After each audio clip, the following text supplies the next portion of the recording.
A human fought off 300 monsters to rescue the twins. Their mother's reward was worth every scar. Commander Stephen Rice adjusted his snug gray composite armor, its silver accents shimmering under the glow of the alien ship's corridor. Standing at 6'4" with broad shoulders and a frame shaped by years of special forces training, he looked commanding even among the tall, graceful Virillions. His dark chestnut hair, cut short but with a rebellious tuft that refused to lie flat, paired with his deep brown eyes which scanned the alien vessel with seasoned alertness. "Commander Rice, a High Counselor will see you now," announced Terrace, his Virillion liaison, her turquoise skin shining softly under the ambient light. Stephen nodded, straightening his posture. "Let's not keep her waiting." This diplomatic run was supposed to be straightforward, establishing trade between Earth's interstellar coalition and the Virillion Trade Confederation. As Earth's military envoy, his job was to project strength and remain quiet while the politicians handled the negotiations. The grand chamber doors slid open, revealing a vast room with panoramic viewports that displayed the stars beyond. High Counselor Adara Nixon stood at the center, her presence commanding immediate notice. Her snow-white hair flowed in lush waves down to her waist, a striking contrast to her soft turquoise skin that seemed to glow with an inner radiance. Her large amethyst eyes briefly studied Stephen with clear curiosity. "Commander Rice," she greeted, her voice melodic yet firm. "Earth sends its warriors even when peace is the goal." "Very human of you," Stephen replied with a slight bow. "High Counselor, we believe that strength often serves best when it's not immediately displayed." A faint smile curled her lips. "An intriguing outlook." She pointed to two small figures, partially concealed by her ornate lilac gown. "My daughters, Lena and Fina." The twin girls, no older than 8 by human standards, looked at Stephen with identical amethyst eyes. Their turquoise skin was a shade lighter than their mother's. They wore matching silver dresses that complemented her sophisticated attire. "It's a pleasure to meet you both," Stephen said gently, kneeling to their level. The diplomatic talks commenced, and Stephen moved to stand quietly near the wall, watching. The Virillion guards regarded him cautiously. Unknown vessels approaching. An urgent voice crackled over the intercom. Stephen's hand instinctively moved toward his sidearm. The viewports darkened as emergency protocols kicked in, but not before he caught sight of several jagged, insectoid ships closing in. Dravex raiders hissed at one of the Virillion guards, his face draining of color. High Counselor Adara quickly moved to her daughters. "Secure the diplomatic wing," she commanded.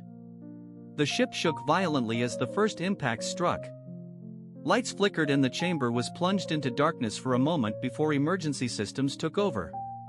"We need to get out of here," Stephen said firmly to the High Counselor. "These chambers are too exposed."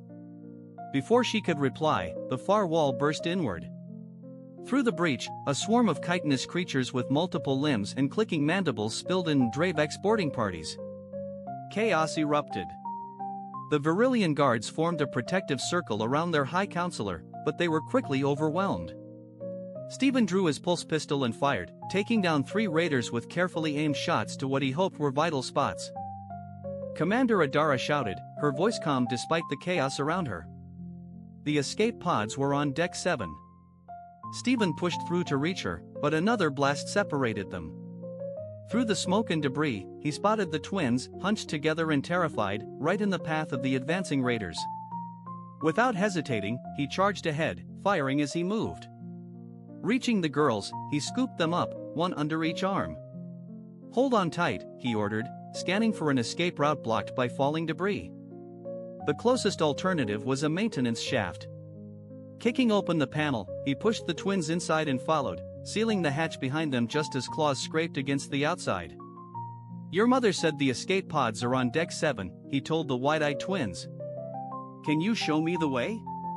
The one with a small birthmark near her left eye. Lena, he thought, nodded shakily. They crawled through the tight tunnels, the sounds of battle echoing all around. Sometimes, Stephen had to break through. "Stay behind me," Stephen instructed, drawing his backup weapon, a compact but deadly energy blade that extended into a full sword with the press of a button. They encountered 3 more Dravex before reaching the escape pod bay. Stephen dispatched them efficiently, his blade slicing through their exoskeletons with practiced precision. "In here," he said, ushering the twins into the nearest pod. As the door sealed, the ship rocked with another massive explosion. "Warning, navigational systems compromised," announced the pod's AI. "Emergency protocols engaged." The pod ejected violently, tumbling away from the embattled Virillion vessel. Through the viewport, Stephen watched as several other pods launched, streaking away in different directions. "Can we contact the other pods?" he asked the AI. "Negative, communications array damaged during launch." Stephen checked the navigational display. They were heading toward a nearby planet, uninhabited, according to the limited data available. "Is that planet safe?" Lena asked, her voice small. Stephen looked at the twins. Their faces pinched with fear but trying to be brave. He forced a reassuring smile. "Don't worry, I'll keep you safe until we can contact your mother." The pod shuddered as it entered the planet's atmosphere. Warning systems blared about the heat shield's breach. Stephen fastened the twins into their crash harnesses and prepared himself. "Hold tight," he said as the ground rushed toward them. The crash was brutal, jerking Stephen against his restraints before darkness took hold. When he woke up, a pounding headache and the metallic taste of blood filled his mouth. The inside of the escape pod was bathed in the ominous red glow of emergency lights. Systems beeped irregularly, flashing damage alerts and environmental warnings. A small voice called out, "Commander Rice." Lena and Fina curled together in their seats, eyes wide with fear but unharmed physically. "I'm fine," he told them, loosening his harness and grimacing at the sharp pain in his ribs. "Probably cracked, but he dealt with worse." "Are you both okay?" They nodded together, their white hair bouncing with the movement. Stephen checked the pod's systems. Life support was working, but communications were down. The navigation display indicated they had crash-landed in a thick jungle area of the unknown planet. According to the atmospheric sensors, the air was breathable, at least for him. "Not sure about Virillion biology. Can you breathe the air here?" he asked the twins. "Yes," Fina replied. The quieter of the two finding her voice, "Our environmental requirements are similar to yours." A heavy thud against the pod's hull made them all freeze. Something large was outside, investigating the crash. Through the viewport, Stephen caught a glimpse of scaled hide and gleaming teeth. "Looks like we've got company," he muttered, retrieving his energy blade and checking the charge on his pulse pistol. "Only 3 shots left, not good." Another impact rocked the pod harder this time. The viewport cracked slightly. "We need to move," Stephen decided. "This pod won't hold if those things decide to get serious." He quickly assessed their supplies. An emergency med kit, 2 days' worth of ration bars, compatible with both human and Virillion biology thankfully, a portable water purifier and a small toolkit. He packed everything into a compact survival bag. "Listen carefully," he told the twins, keeping his voice calm and authoritative. "When I open the hatch, stay right behind me. We're going to find somewhere more defensible before nightfall." The twins nodded. Their fear evident but controlled. Stephen was impressed by their composure. They couldn't be more than 8 or 9 in human years. "Ready?" He reached for the emergency release handle. "Ready?" They responded in unison. Stephen swung the hatch open and leapt out. The energy blade lit up, humming with deadly intent. 3 reptilian beings, each as tall as a small horse, with jagged teeth and whip-like tails, froze for a brief moment at his sudden appearance. "Move!" he yelled to the twins, who darted out behind him. The biggest one recovered fast and charged with surprising speed. Stephen sidestepped and swung his blade in a sharp arc, cutting off the creature's head. The other 2 circled warily, hissing and flaring colorful frills around their necks. "Back away slowly," Stephen urged the twins. Toward those rocks, about 50 meters off, a cluster of boulders offered a possible refuge. They moved back cautiously, Stephen staying between the predators and the kids. When one lunged, he met it with his blade, carving a deep gash across its snout. It reared back, retreating quickly. They reached the rocks just as more creatures emerged from the jungle, drawn by the commotion and the scent of blood. Stephen helped the twins climb higher onto the rocks and took a defensive stance at the only clear approach. "Stay up there," he ordered. Null, roll : assistant. He took out one last attacker, then moved back toward the cave opening, keeping his sword ready. Just as he reached the mouth of the cave, a massive form burst out from the trees. A titan with armor plating and a gaping maw big enough to swallow him whole. Stephen shoved himself through the entrance just as the beast charged. It struck the rocks with a deafening crash, unable to follow, but its eyes stayed fixed on its prey. Its huge claws scraped at the entrance, too bulky to reach inside.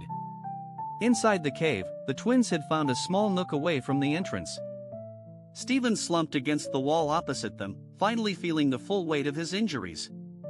"You're hurt," Lena said, concern clear in her voice. "I'll be fine," he replied, though the pain was overwhelming. He searched the survival bag for the med kit.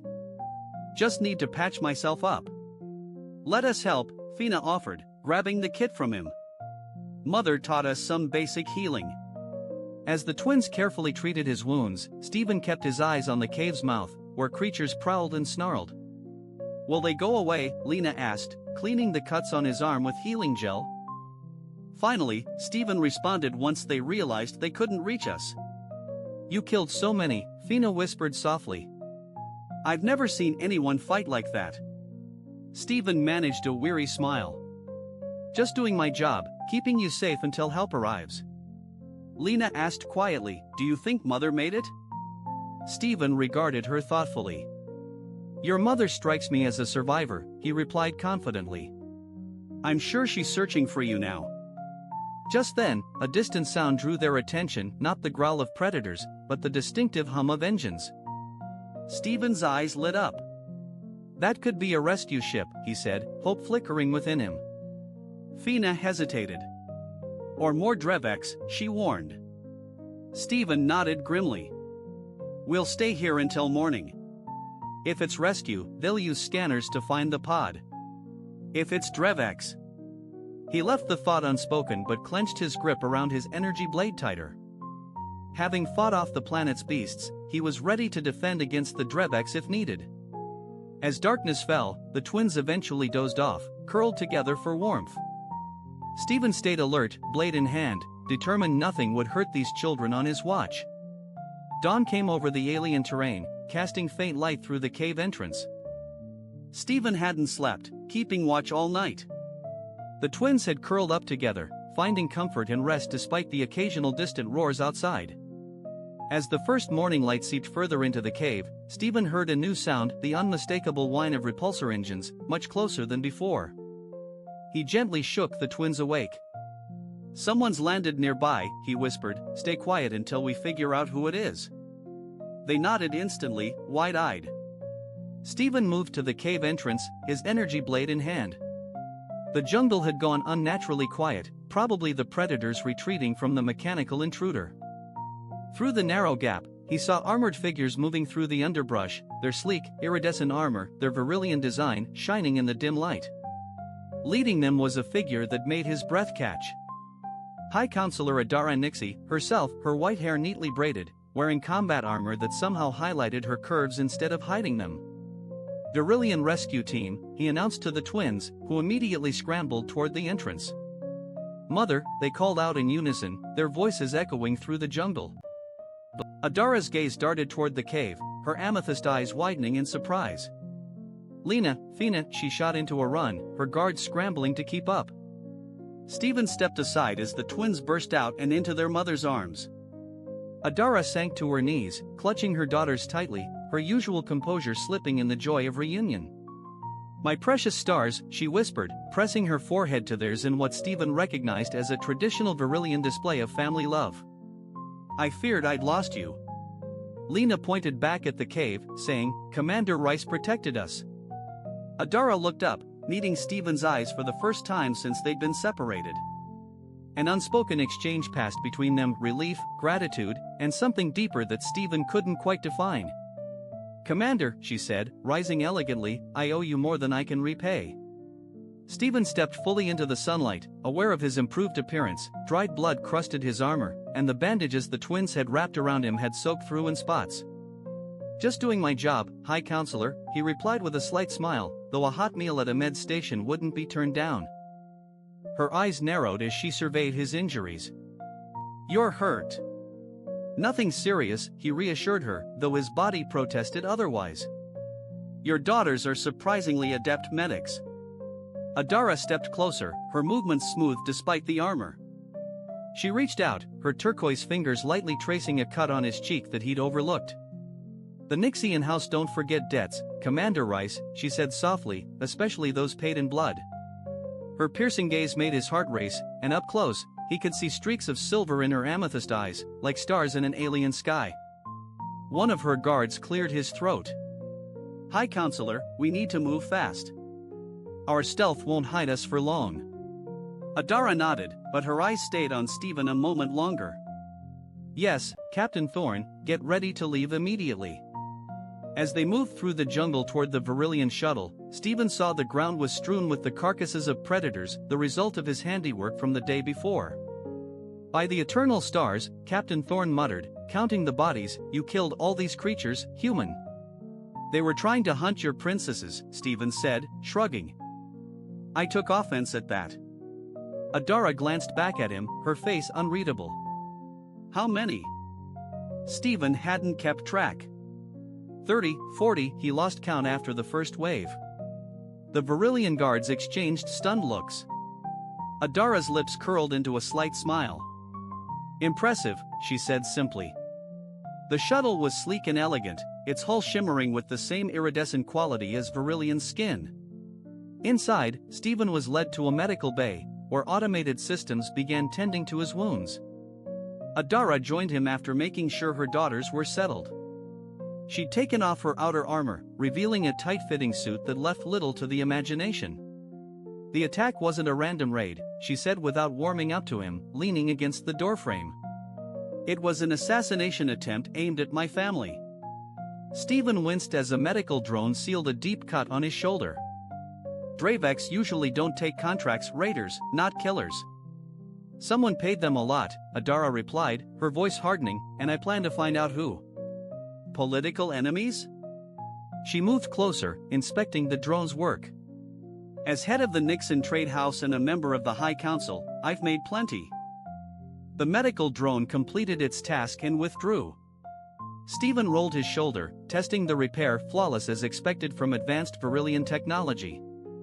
"Your daughters mentioned your husband died recently," he said softly. "I'm sorry for your loss." A shadow flickered across her face. "Kalen died in the House Wars 2 cycles ago. He was a kind man. And a good father, judging by your daughters," her expression often showed. "Yes, they are his legacy." She paused, studying Stephen with renewed curiosity. "Do you have children, Commander?" "No," he replied. "Military life leaves little room for family." "Still, you risked everything for children who aren't your own," she observed. "That says a lot about your character." Before Stephen could reply, the ship's intercom crackled to life. "High Counselors are nearing the jump point, stealth systems at maximum, but Dravex signatures are still detected in the sector." Adara straightened. "I should head back to the bridge." "Rest, Commander, we'll talk more once we're safely away." As she turned to leave, Stephen gently caught her wrist. The contact sent an unexpected jolt through him. Her skin was warmer than a human's, with a subtle electric tingle. "High Counselor," he said quietly. "If someone's coming after your family, you might need more than your usual security team." Her eyes dropped to where his hand cupped her wrist, then lifted to meet his. "Are you offering to help, Commander Rice?" Her words carried a double meaning he caught immediately. The space between them seemed to hum with unspoken potential. "I'm pretty good at taking out threats to what I care about," he said with a half smile, his gaze steady. Adara's lips parted just a little. Her free hand moved to rest against his chest. Beneath the thin medical gown, he could feel the warmth of her palm. "Yes," she whispered. "I've seen what you're capable of." Her eyes roamed over his body, stopping on his freshly healed wounds. "With 300 years of Virillion evolution, none of my guards could have done what you did." The ship shifted slightly, disrupting the moment. Adara stepped back, steadying herself. "We'll pick this up at my estate," she said, her tone now professional again, though her eyes still flickered with th. With that promise still hanging in the air, she left, leaving Stephen to wonder what form that gratitude might take and why the idea made his heart race more than facing a jungle full of predators. The Nixian estate stretched across a private moon orbiting the Virillion homeworld. Its shining spires and graceful domes showcased the family's wealth and influence. Stephen stood on a balcony overlooking gardens alive with bioluminescent plants, still getting used to his new reality 3 days after being rescued. He'd been given luxurious quarters in the family wing, a privilege not unnoticed by the household staff, who looked at him with a mix of curiosity and suspicion. The Virillions had a complicated relationship with humans. Their species had only established diplomatic ties 5 years ago, and cultural exchange was still limited. "Enjoying the view, Commander?" Stephen turned to see Adara approaching, clad in a flowing midnight blue gown that brought out her turquoise skin. Since their arrival, she'd kept her distance, busy with political matters and protecting her daughter. "It's amazing," he admitted, "though I'm starting to feel like some kind of exotic creature. Your staff can't quite decide whether to feed me treats or call animal control." Adara chuckled, her laughter sounding like chimes mixed with a gentle breeze. "Humans are still a curiosity here. Most Virillions have only seen your kind through media broadcasts. And what do those broadcasts portray? That you're impulsive, aggressive, and dangerously unpredictable." Her eyes shimmered with amusement but also intelligence, adaptability, and fierce loyalty. "Seems about right," Stephen agreed with a grin. Adara moved closer, resting her hands on the balcony rail beside him. "The council's in an uproar over your presence here. Lord Vex was especially vocal about the security risk of having a human so near a high counselor. I'm guessing Lord Vex favors Earth's expansion into this sector." "Vex supports anything that shakes up the old order," she replied, like a widowed female high counselor who refuses to remarry for political reasons. Stephen studied her profile, admiring the elegant curve of her jaw and the faint glow that seemed to shine beneath her skin in the twilight. "I'm surprised your society allows women to hold power, yet still expects them to marry for political gain. Evolution and tradition don't always move at the same pace, do they?" she said softly with a slight smile. "We've shed many outdated customs, but some still linger, especially among the older houses." A peaceful silence settled between them as they watched the twin moons ascend over the horizon. "I've been looking into your heroics," Adara finally said. "The surveillance drones in my shuttle recorded what happened after your night on that planet.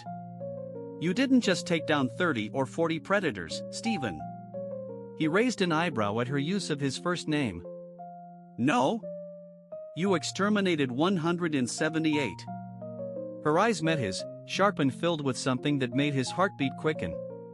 "The biological survey team identified 12 distinct apex predator species among the fallen, 3 of which were previously unknown to science."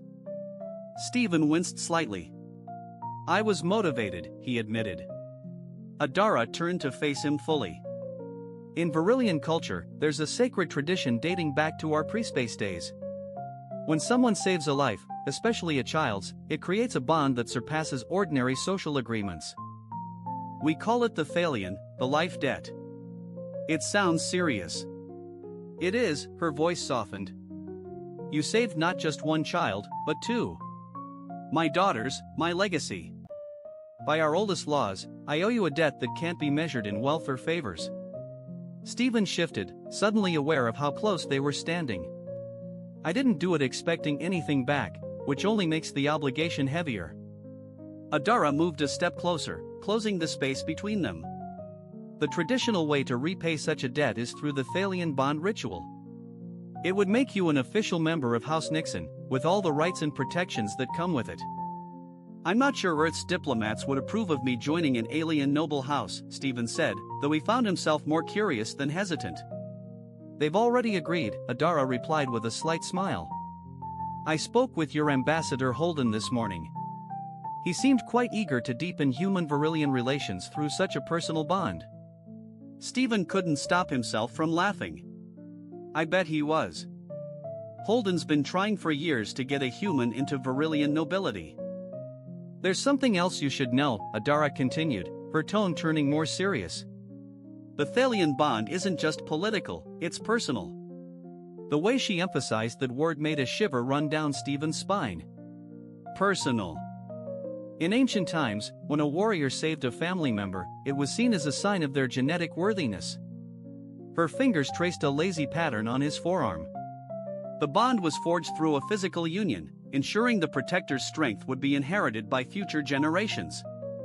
Stephen swallowed hard, suddenly acutely aware of the heat coming from her body. That's quite a tradition. It's rarely practiced fully these days, she admitted, but given the extraordinary circumstances and your remarkable actions, her eyes locked on his with unmistakable yearning, I find myself drawn to the old ways. Before Stephen could say anything, the door to the balcony slid open, and Captain Thorne stepped in with a stiff bow. High Counselor, forgive the interruption, but the Council has called an emergency meeting regarding the Dravex incident. Your presence is needed. Adara's expression instantly cooled, her political mask slipping back into place.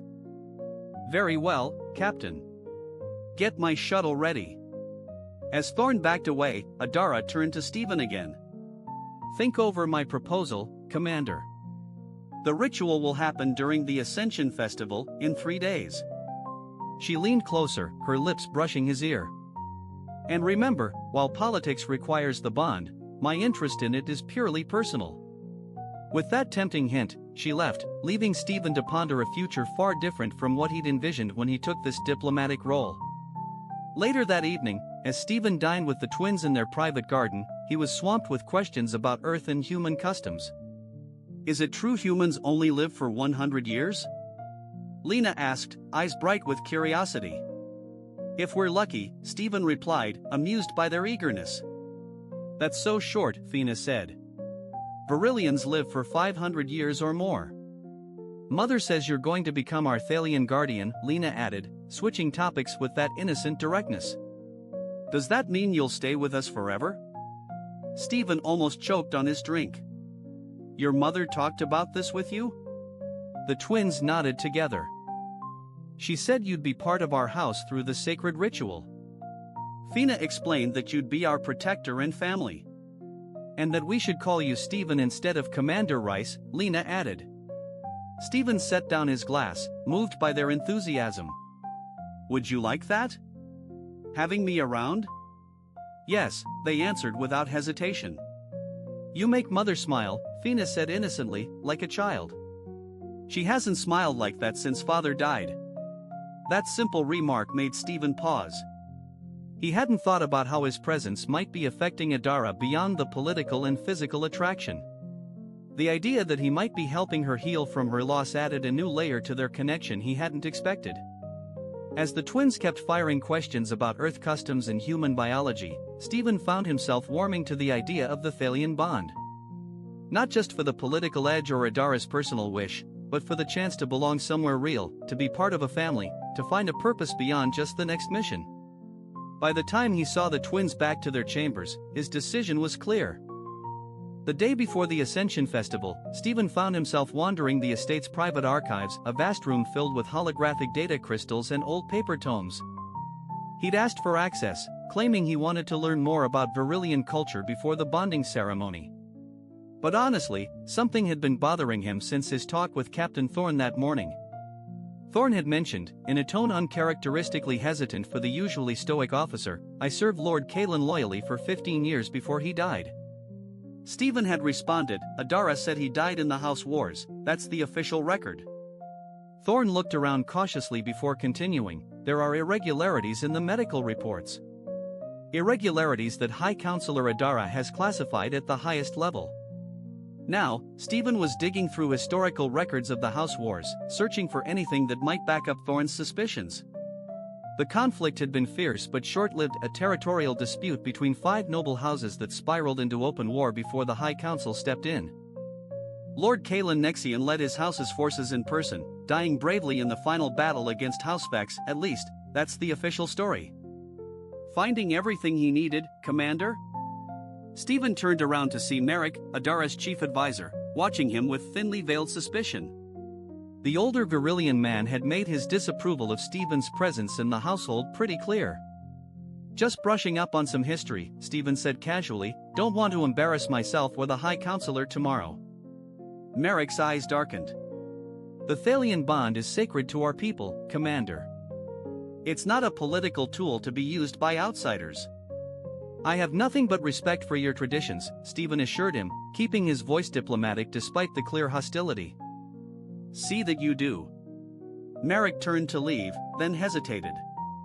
Lord Kalen was a great man, irreplaceable, some might say. The unspoken threat lingered. After Merrick was gone, Stephen refocused on his research with renewed resolve.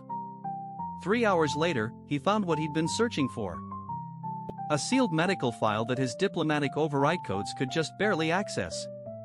The contents confirmed Thorne's suspicions. Kalen Nexian hadn't fallen from battle wounds, he'd been poisoned with a neurotoxin that mimicked the effects of a Vex energy weapon. Someone had orchestrated his assassination and masked it as a war casualty. "I wondered if you'd uncover that." Stephen spun around to see Adara standing in the doorway, her expression unreadable. She wore a simple silver dress that shimmered as she moved toward him. "You knew," he said, not a question but a statement. "Of course I knew," she sighed, sitting into a chair opposite him. "I ordered the investigation myself. Why keep it secret?" "Politics," she replied with a bitter twist of her mouth. "If I had publicly accused Housebecks of assassination instead of legitimate warfare, it would have reignited the conflict. The council had just brokered peace, millions would have died in a renewed war," she explained. Stephen studied her face, searching for deception but only seeing old pain. "You sacrificed justice for your husband to prevent more bloodshed." "I sacrificed immediate justice," she corrected. "Not justice entirely. I've spent 2 years gathering evidence, forming alliances, strengthening my position on the council." It was then that Stephen realized. "The Thalian bond with me, it's part of your plan, isn't it? Having a human warrior tied to your house gives you an advantage." Adara's gaze flickered. "Don't assume you understand my motivations so easily, Stephen Rice. Yes, your role as Earth's military envoy provides political benefits. But if that was all I cared about, I could have chosen a dozen Virillion warriors." She stood and moved toward him with effortless grace, resting her hands on the armrests of his chair, effectively pinning him. The scent surrounding her, something like jasmine mixed with ozone, overwhelmed his senses. "I chose you because you proved your worth in the most primal way." Her voice lowered to a husky whisper. "You protected my children with a ferocity that even our top warriors would envy. You killed nearly 200 apex predators with only blades in sheer resolve." Her face was now inches from his, her amethyst eyes intense. "And yes, I find you physically compelling in ways I hadn't expected. The Thalian bonds serve multiple purposes, Stephen, just as they do for Kalen. My personal desire for you is another. Are these things mutually exclusive?" Stephen kept her gaze. "No, but I need to know what I'm stepping into. If we complete this bond, am I just a weapon targeting your husband's killers?" "You mean many things to me," she replied, her hand tracing the line of his jaw. "Weapon, yes, definitely, an ally, but also something I haven't allowed myself to want since Kalen died." The raw honesty in her voice struck him more than any political reasoning ever could. Stephen reached up, his fingers playing in her silky white hair. "Then I'm in," he said simply, fully. The tension between them sparked, and Adara moved closer. Their lips met in a kiss that began tender but quickly grew more intense, instinctual. Her skin radiated heat against his, that subtle electric feeling sharp and alive wherever they touched. Null, roll :assistant. Null, roll :assistant.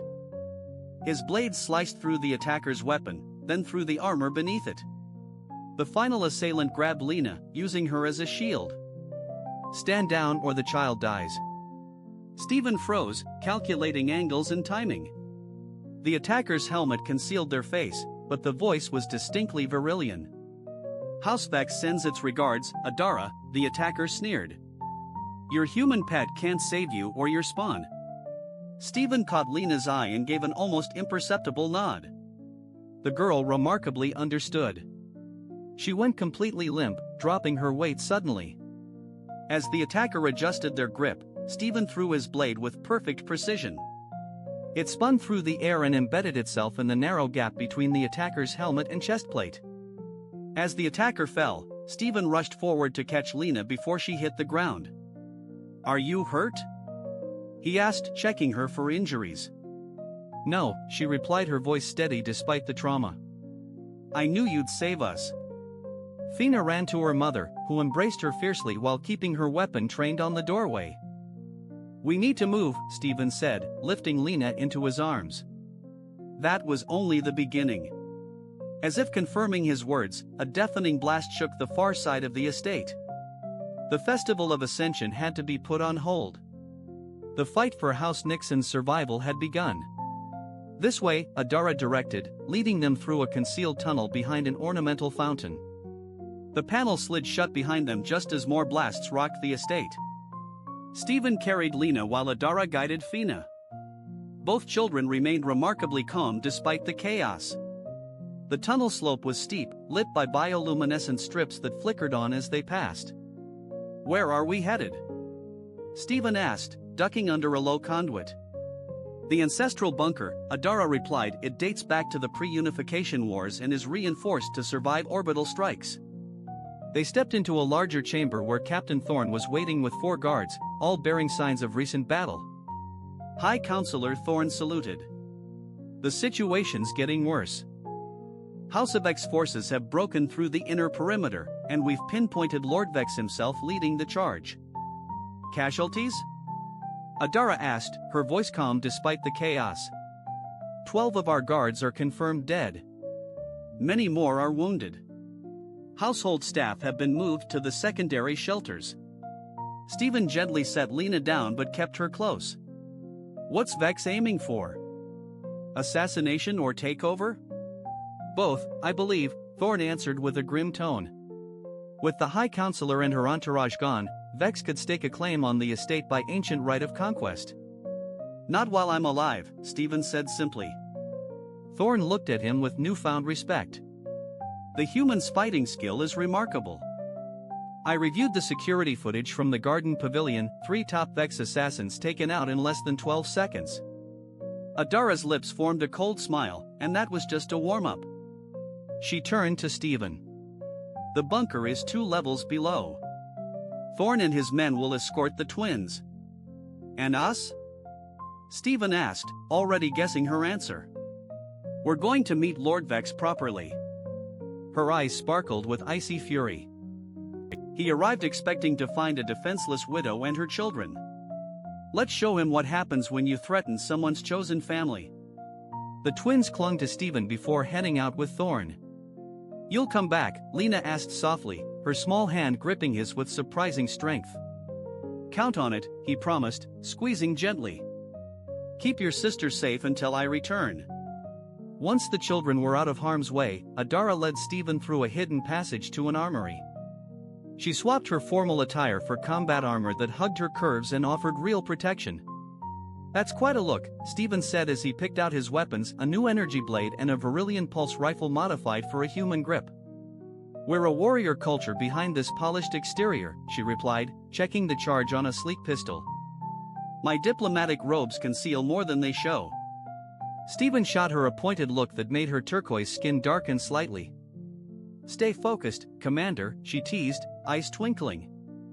"First, you defeat my enemies. Then we can see what else my robes might be concealing." Stephen grinned, the rush of adrenaline from the fight blending with a rising sense of desire, a heady mix. "Yes, ma'am." They navigated the passage system, emerging into the grand hall of the estate. The once spotless room had become a battleground, with Nixie and guards exchanging fire with Vex forces across the debris-littered floor. There, Adara gestured toward a figure on the mezzanine, flanked by elite guards. Lord Vex. Stephen studied their opponent. Lord Vex was tall even for a Virillion.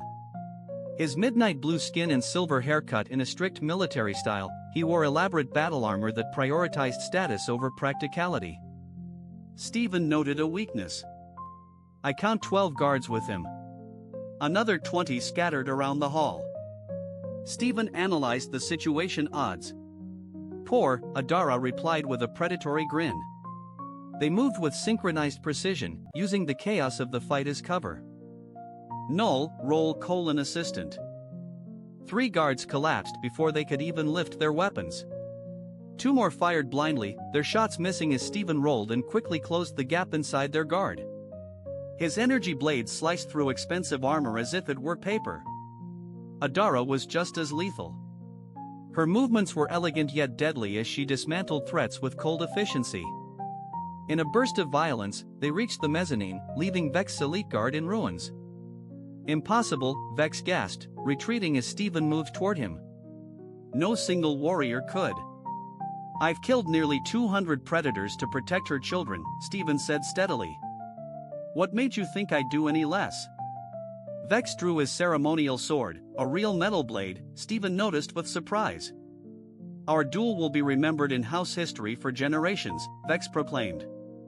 The day Lord Vex killed a human savage. Stephen turned off his energy blade and threw it down. Then let's make it fair. Null, roll : assistant. An elder Virillion woman in intricate robes stood at the entrance to the Grand Hall, flanked by council guards. Lord Vex, you stand accused of murder, conspiracy, and breaching the House War Accords. As the guards seized Vex, Adara stepped toward Stephen, her eyes shining with feelings too complex to name. You could have ended him, she murmured softly. Why didn't you? Because I'm more than just a weapon, Stephen replied, sheathing his knife, and neither are you simply a widow chasing revenge. We're better than that, together. The fire of battle still flickering in their veins found a new spark as Adara pulled him into a fierce kiss, ignoring the council members and guards watching. When they finally separated, both gasping for breath, she pressed her forehead to his in the traditional Virillion gesture of profound intimacy. The Thalian bond, she whispered, doesn't need a ceremony or festival, it's already between us. Then let's make it official, Stephen replied, his hand resting on her waist. After they checked on the twins, found safe in the bunker, the reunion was filled with tears of joy and relief. As the family embraced, Stephen sensed a change inside him, a feeling of belonging he'd never known before. Later that night, in Adara's chamber, miraculously untouched by the chaos, they sealed their bond in the most ancient, inhuman way. Their differing biology brought about new sensations, leaving them both breathless from discovery and desire. Adara's natural bioluminescence grew brighter with her passion, casting them in a shimmering, otherworldly glow as they gently explored each other with equal parts tenderness and hunger. I never thought, she whispered afterward, tracing the scars on his chest, badges of honor from her predator planet. Humans are so intense, Stephen said with a smile, pulling her closer. You haven't seen anything yet. 6 months after the clash at the Nixian estate, the Grand Temple of Ascension was decorated with rare glowing flowers woven into ceremonial banners. The formal Thalian bond ceremony between High Counselor Adara Nixian and Commander Stephen Rice brought dignitaries from across the galaxy, including Earth's top officials. Stephen stood at the altar, dressed in traditional Virillion ceremonial armor adjusted for his human form. The silver and blue plates shimmered softly in the temple's otherworldly light. The Nixian crest was proudly displayed on his chest. Nervous, just like Ambassador Holden, who would represent Earth at the ceremony. Not about the bond itself, Stephen said, fiddling with a gauntlet, but having the entire Virillion High Council and Earth's Secretary General watching? Now that's another matter. Holden chuckled. You've really become quite the diplomat these past few months.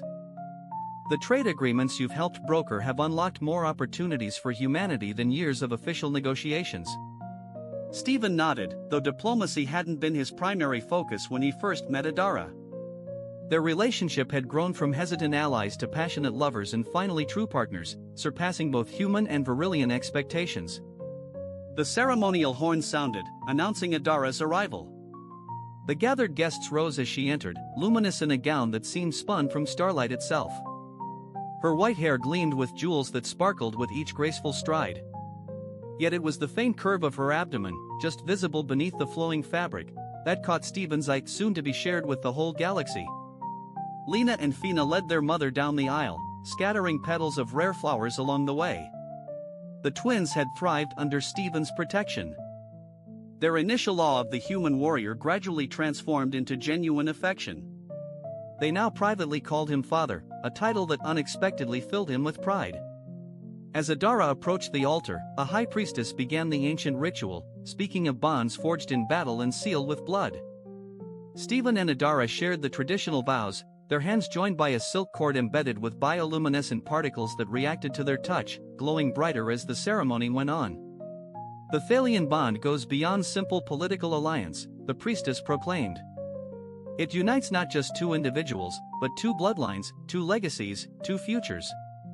At these words, Adara's eyes locked with Stephen's in a meaningful glance. The priestess pressed on, unaware of the deeper truth behind her ritual phrases. Just as they were about to complete the final blessing, the temple doors flew open. Two species discovering that together, they could accomplish truly extraordinary things. As little Kaelin Yan settled against his mother's chest, Stephen reflected on the journey that had brought him here, from a diplomatic mission gone awry, to a desperate night fighting alien predators, to becoming the consort of a high-ranking Virillion counselor and father to the galaxy's most unlikely child. Every scar had truly been worth it. Captain Thorn burst in, his armor marked with fresh scorch scars. High Counselor, Commander, Lord Vex has escaped custody. A gasp rippled through the assembly. Vex had been awaiting trial in the Council's most secure facility, and escapes like this seemed impossible. He's heading toward the temple with mercenaries, Dravex raiders and hired guns from the outer systems. Stevens's hand instinctively went to the ceremonial sword at his hip, still functional despite its ornate look. Are evacuation protocols in progress? Thorn asked. Yes, for the civilians, but we're surrounded, he added. The temple defenses are activating, but they won't withstand for long. Adara stepped forward, her face showing fear beneath her formal attire. This ends today. Vex won't threaten my family again. Stevens turned to Ambassador Holden. Now might be a good moment for that surprise you mentioned. Holden's grim smile flickered as he activated his comm unit. Valkyrie Squadron, execute Protocol Thunderbolt, he ordered. The temple's clear dome revealed the sky above, where suddenly a dozen sleek ships emerged from stealth, dropping out of invisibility. Earth's newest Special Forces unit, trained exclusively for extraterrestrial combat, moved with a precision that even the Virillion military observers found impressive. Holden explained to the stunned council members that this was humanity's wedding gift, a demonstration of our commitment to the Alliance. Meanwhile, outside, human forces engaged Vex mercenaries with overwhelming effectiveness. Their combat style, unpredictable, adaptable, and ruthlessly efficient, sliced through the hired guns like a hot knife through butter. Stephen took charge of the temple's defense himself. His ceremonial armor proved more practical than it looked as he dispatched 3 Dravex raiders who had breached the outer doors. The Virillion nobles who had once looked down on primitive humans now watched in awe as he proved why his species was quickly earning a fierce reputation across the galaxy. Despite Stephen's protests, Adara joined the fight, her pregnancy not slowing her deadly grace. Together, they drove back the attackers until a familiar figure appeared at the temple entrance, Lord Vex himself, his once noble visage now gaunt from captivity. This is between us, Adara, he snarled. You and your human pet have destroyed everything I built. She responded quietly, you destroyed yourself. Your hatred and prejudice blinded you to the changing galaxy. Vex raised a weapon, a relic Virillion disruptor flickering with unstable energy. If I can't rule, then House Nixian will die with me. He fired, not at Adara or Stephen, but at the temple's central support pillar. The ancient stone groaned as cracks rapidly spread through it. Stephen acted immediately, pulling Adara and the twins to safety as chunks of the ceiling started to give way. The gathered dignitaries rushed toward the emergency exits, led by human special forces and Virillion guards working together flawlessly. When the dust cleared, Stephen stepped out from the debris, with Adara and the twins safely sheltered beneath him. Vex was trapped under fallen rubble, his weapon just out of reach. It's over, Stephen said softly as he approached with caution. It will never be over, Vex spat back. Your abomination of a child will never be accepted, a half-breed mongrel. His name is Kaelin, Adara cut in, her hand gently resting on her belly. He's the grandson, and he'll be a living symbol of what our peoples can achieve together. The announcement of Adara's pregnancy, which had seemed impossible, silenced the onlookers. Scientists from both species had long believed human Virillion reproduction to be biologically impossible. Turquoise skin, a shade lighter than his mother's, with a faint dusting of dark hair like his father's, and eyes that flickered between human brown and Virillion amethyst, depending on the light. "He's perfect," Stephen whispered, captivated by the tiny being who somehow embodied the best of both worlds. Kalen, Marcus, Nixie and Rice, Adara murmured softly from her bed, where the twins sat close, gazing at their new brother with curiosity. "A name fitting for the first of his kind." "The first of many," Stephen replied, gently transferring the baby into Adara's waiting arms. "Earth's diplomatic corps is already receiving inquiries from a dozen Virillion houses about human Virillion cultural exchange programs." Adara chuckled.